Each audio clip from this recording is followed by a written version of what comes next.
आज हम लोग सीखने वाले हैं प्री स्टेट कोडेड कुछ इम्पोर्टेंट डिस्कशन। हमने पहला अध्याय और दूसरा अध्याय हम लोग डिस्कस कर चुके हैं। ये दूसरे अध्याय का सेकंड पार्ट है, जिसमें हम सीखने वाले हैं यह दायित्व का कैश जो दायित्व होता है, आई मीन लायबिलिटी होता है, वो कैश फ्लो पैटर्न कैसे होता है। जैसे इसमें क्या है, हम लोग आय, जैसे हमारी आय आती है, हम लोग दायित्व चुकाते हैं और दायित्व के द्वारा वो सारा पैसा बाहर चला व्यय हो जाता है। अब संपत्ति के बारे में, अब उदाहरण के तौर पर एक गरीब आदमी या घर खरीदने वाला नौजवान कैश फ्लो पैटर्न है। लाइए मैं कैश फ्लो पैटर्न देखिए, पहले इस पैटर्न को देखिए आप, जो कि मैंने इससे रिलेटेड आपको पैटर्न पहले भी दिखाया होगा। एंड सेकंड इस पैटर्न को आप देखिए ये क्या है, रोज़गार। ये अमीर आदमी का कैश फ्लो पैटर्न है और ये गरीब आदमी का था। अमीर आदमी क्या करेगा, रोज़गार कमाएगा, आय आएगा, उसकी तनख्वाह आएगी, फिर वो क्या करेगा अपना व्यय करेगा सारा, उसमें टैक्स चुकाएगा, भोजन, किराया, कपड़े, मनोरंजन, यात्रा सब निकालने के बाद जो बचेगा उसके ऊपर दायित्व आई मीन टैक्स, फिर मतलब दायित्व करेगा, फिर व्यय होगा, फिर वो टैक्स देगा जो उस पर बचता है। और यही फ़र्क, मेजरली फ़र्क होता है अमीर।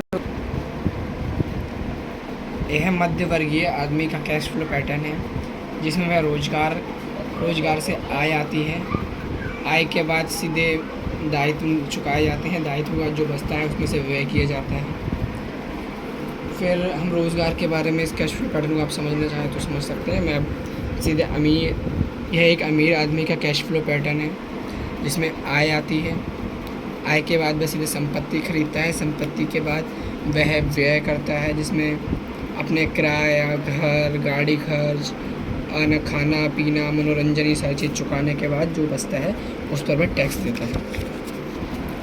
इस चीज़ से मैं आपको ये सिखाना चाह रहा हूँ कि देखो, अगर तुम्हें रिच बनना है तो अपना खुद का कॉरपोरेट बनाना पड़ेगा, कॉरपोरेट या फिर फर्म बनानी पड़ेगी, जिसके बेसिस पर आप अपने खर्चों को एक्सपेंस में दिखा सकते हैं और अपने टैक्सेस को कम कर सकते हैं। यही एक स्मार्टली तरीका है पैसा बचाने का। यह वीडियो मैं किसी के खिलाफ नहीं बना रहा हूँ, सिर्फ मनोरंजन पर्पज़ के लिए बना रहा हूँ। अगर मुझसे कुछ गलती हो जाए तो मुझे माफ़ करें, ये सिर्फ एंटरटेनमेंट पर्पज़ के लिए है। ये ऐसे ही हमारे पास कुछ और पैटर्न्स भी हैं, बट सारी चीज़ें लग रहा है कि देखना इतना वर्थ नहीं है। और कैश फ्लो पैटर्न के बारे में अमीर की समझ को सिखाई जानी चाहिए। तो अगर हमें पैसे की समझ नहीं होगी ना, तो हम कमाएंगे तो नहीं, उसे सेव नहीं कर पाएंगे। देखो, रिच बनने के ना 3 मेन फॉर्मूले होते हैं। मेक द मनी, सबसे पहले पैसे बनाना सीखो। जी मैं बता रहा हूँ, पहला रूल है मेक द मनी, पैसे को बनाना सीखो। बनाने के बाद उसको सेव करना होगा, उसको बचाना पड़ेगा। बचाने के बाद भी उसका सबसे जो इम्पोर्टेंट रूल है, वो रूल है कि उस पैसे को ना आप सही से करो इन्वेस्ट, और सही जगह। अगर सही से तुम सही जगह उसे इन्वेस्ट नहीं करोगे तो पैसा उतने का उतना ही रह जाएगा। आपने इन्फ्लेशन का नाम सुना है? हमारे भारत में इन्फ्लेशन रेट है वो 7% है।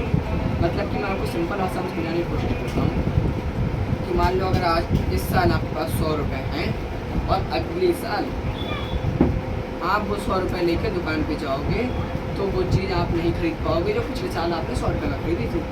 उस चीज़ को खरीदने के लिए आपको 160 रुपये लगेंगे। जी ना, 160 रुपये।